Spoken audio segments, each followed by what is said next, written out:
Yo, what is up, guys? It is Nick, or the Notorious Fantasy, back in today with another fantasy football video. Today's video is Week 7 tight end rankings. I go through tight end 1 through 20 for Week 7. Now, before I get in the video, I'd like to give you guys a word from my sponsor, OverlayDFS.com. Are you tired of having to pick the perfect player at every single position in order to win salary cap DFS? Are you tired of having your salary cap lineup out of the running to win the money in the first 5 minutes of the games? Does playing salary DFS feel like a job and not even a game? Well, I have the solution for you guys right here. OverlayDFS.com has a new revolutionary start sit game for fantasy sports. They're home of the single entry GPP, and it's so simple, guys. I plan this every single week. All you got to do is you look at the matchups on your screen here. There's a bunch of them, and you just pick which players. You're going to have to pick 12 players as well as 3 alternates. Who do you think is going to do better than another person? So, do you think Daniel Jones is going to be better than Teddy Bridgewater? It is that simple, guys. That is literally all you have to do. And there's pretty much entries at every single level. This is the $2.50 one. There's $22 ones. There's even $100 ones if you are rolling in the big bucks like that. See, if you go 12 and 0 in this, 12 and 0 record gets you $2,972.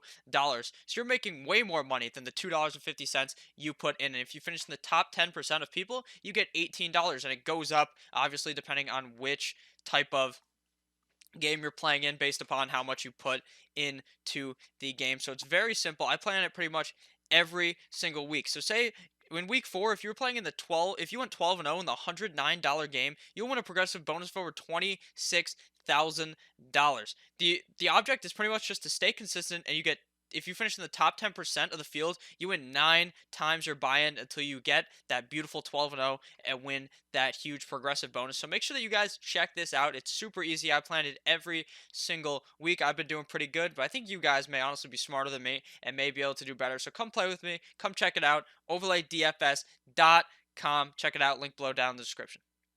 And we are back. Make sure to check out OverlayDFS.com. Link below, down below in the description. I really enjoyed playing on that website. Let's get right into the video. Week 7 tight end ranking. My number 1 ranked tight end this week is George Kittle going up against the Washington Redskins. Now, the Washington Redskins have not looked that good on defense at all. They made the Dolphins look a bit silly last week, but besides that game against a terrible offense, the Washington defense has not been able to perform at any type of good value or at good at all in any type of sense. George Kittle will be able to dominate the Washington defense this week, and that's why he is ranked number 1. And number 2, we have Evan Ingram going against the Arizona Cardinals, who I also considered ranking at number 1. I thought about ranking him at number 1 because I think that the Arizona defense is just so bad. But at the end of the day, in my head, at least Washington's defense is worse. I think the 49ers offense is better than the Giants offense. So therefore, that's why I have George Kittle at number 1. But I wouldn't call you too stupid if you had Evan Ingram at number 1. Now, number 3, we have Zach Ertz going up against the Dallas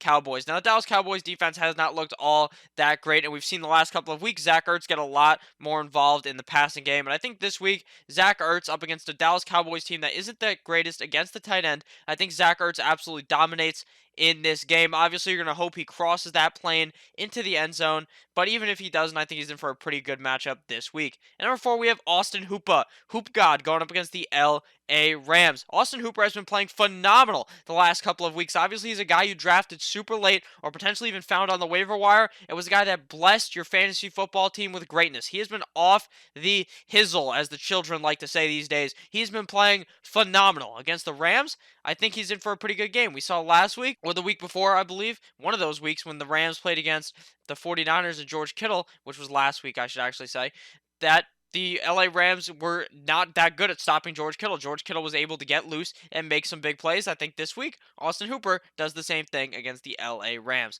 At number 5, we have Mark Andrews going up against the Seattle Seahawks. And Mark Andrews has been a top 5, top 10 tight end every single week. This week, to me, is no difference against the Seattle Seahawks. The Seattle Seahawks defense has not looked all that strong. I think Mark Andrews goes out there. He's the big boy. He's the big target in the end zone. I think he comes out and scores that touchdown this week against Seattle. At number 6, we have the 30-point man, Hunter Henry, going up against the Tennessee Titans.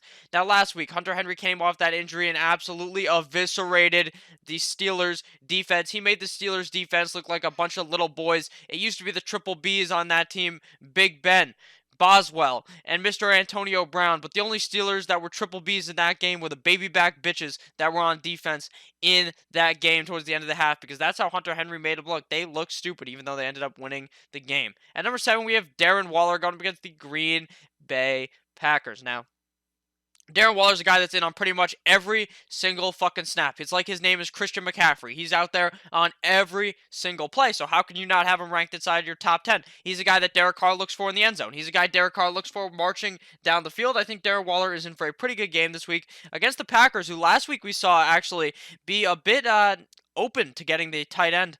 They were a bit open to the tight end scoring on them, I should say, because DJ Hawkinson had quite a good game. I think that Darren Waller will have a good game as well. At number 8, we have Delaney Walker, the old man, going up against the LA Chiefs. And the LA Chiefs, I mean the LA Chargers, because the Chiefs are fucked because Pat Mahomes is dead. But we all know who's not dead. Delaney Walker, even in old age, he's still living. He is still thriving. I think Delaney Walker's in for a pristine matchup this week against the Chargers. Now, last week, we obviously didn't see too much out of Nick Vannett / Vance McDonald on the Pittsburgh Steelers, but that's because everyone's a bit banged up. I think this week, Delaney Walker shows his true colors with my main man Ryan Tannehill throwing him the ball. At number 9, we have Gerald Everett going up against the Atlanta Falcons. Now, Gerald Everett isn't the best tight end in fantasy football, not even the best tight end in real life. But what we know about Gerald Everett is that he is playing against the Atlanta Falcons defense. The Atlanta Falcons defense is god awful. Gerald Everett, even with the competition by Tyler Higbee, we saw Gerald Everett, his snaps go up.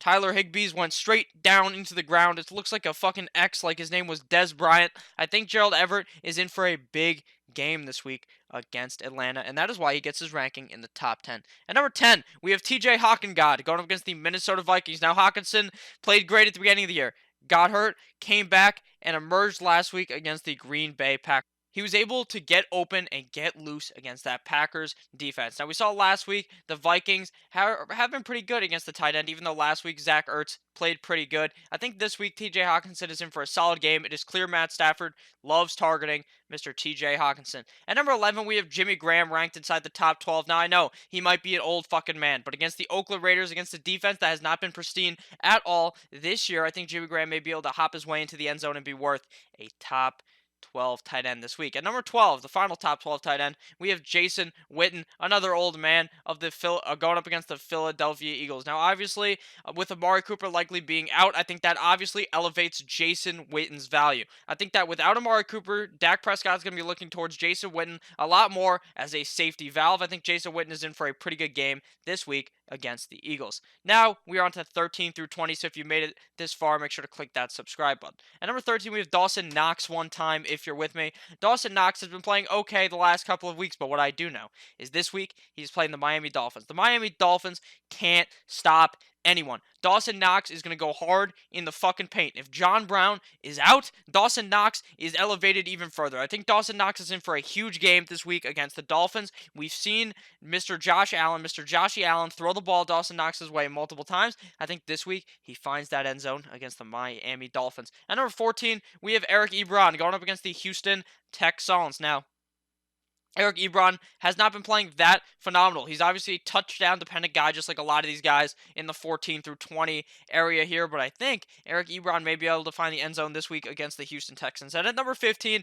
is Jack Doyle of the same team going up against the Houston Texans. Now, he's also on the Colts. Now, which one of these scores a touchdown is going to be the guy you're going to be most happy with? Now, in my opinion, I'd much rather go with Eric Ebron. That's why he's ranked one above at 14. Number 16, we have Darren Fells, and at number 17, we have Jordan Akins, both tight ends in that game, but for Houston, I think against the Indianapolis Colts, you can definitely throw the ball to the tight end position. I think that both Darren Fells and Jordan Akins could perform in this game. It seems like at the beginning of the season, it was more Jordan Akins, and now it seems like it's more of the Darren Fells show, so I'm obviously more confident in Darren Fells this week. At number 18, we have Tyler Higbee going up against the Atlanta Falcons, and he's only up this high because he's playing up against the Falcons. Now, obviously, Gerald Everett is the main honcho, the main man there, the hot hand in the LA Rams offense, but I still think Tyler Higbee could be sneaky because he could sneakily hop straight into that end zone this week. At number 19, we have Dallas Goedert going up against his first name, the Dallas Cowboys, this week. And a lot of people are believing, and I'm reading on the internet, that Dallas Goedert is a sleeper. Someone even said it in my comment section on a couple of videos ago. What I know is that Dallas Goedert is the number 2 tight end in Philadelphia. And what I do know is that the Dallas Goedert or Zach Ertz may end up finding the end zone this week, and it could be Dallas Goedert. So he's definitely worth a look. If you're in a deeper league or if you're absolutely fucked at the tight end position, you look towards Dallas Goedert here. At number 20, we have Luke Wilson going up against the Baltimore Ravens. And Mr. Wilson is going up against the Baltimore Ravens in this game. He's the Seattle Seahawks tight end. If you don't know who he is, he's the replacement for Mr. Will Dissly. I think Luke Wilson is in for a pretty decent matchup this week against the Ravens. And given that Russell Wilson actually does like targeting the tight end, Luke Wilson would be the benefactor of that. And I think he's in for a solid game. Obviously, not a guy that you can pick up and will be a top 5 guy, but a guy in a deeper type of league you can start and not hate yourself doing it. So thank you guys all for watching this video. If at any point you ended up enjoying, make sure to click that subscribe button down below. If you ended up hating the video, click that dislike button. I don't give a fuck. I hope you have a wonderful day. Make sure you check out overlaydfs.com. Link down below in the description. Goodbye, my friends. I love you all.